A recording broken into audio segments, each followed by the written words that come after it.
Hi, this is week 4, discussion 4. Um, After watching Aaron McKean's The Joy of Lexicography, I wanted to share my thoughts on it. I wrote some things down. What really stood out to me in her talk was how she views dictionaries.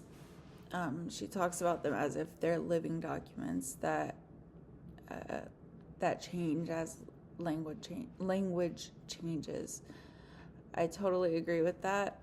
Dictionaries shouldn't be just about defining what's correct. Language is constantly evolving, especially with how we communicate on social media. Just a few years ago, terms like selfie, hashtag, meme didn't really exist. Maybe more than a few, but you know what I mean. And now they're part of our everyday vocabulary.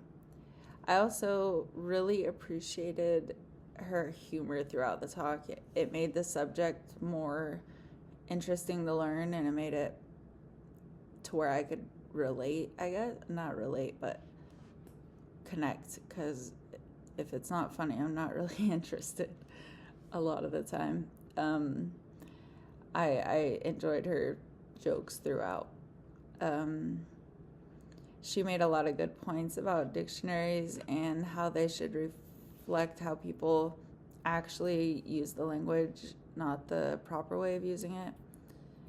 So-called proper way of using it, I guess. Made me think about how the language isn't just about rules, it's about culture and the way we connect with each other. I've noticed in my own life, words and slang I grew up with aren't really used anymore.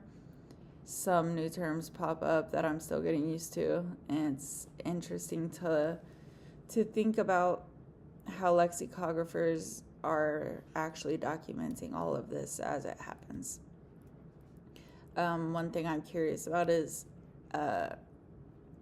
how lexicographers decide when a word is official enough to be in a dictionary. Like, does every new word get in, or do they have to reach like a certain number of uses first? I guess that's how I'd explain it. Also, what about the informal language we use, like on social media?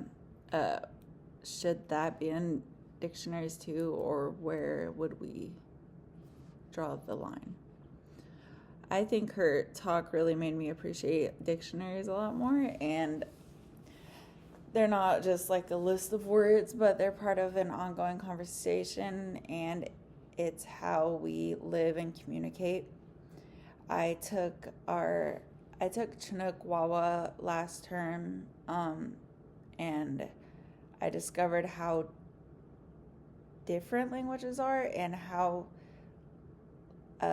many words are in the English language versus other languages. Like in Chinook, a lot of the words mean the same thing.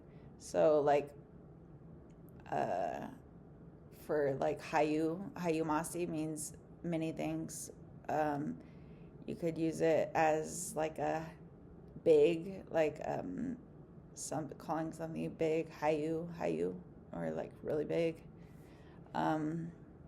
It's just like a lot of the words just are the same different definitions. They mean the same thing.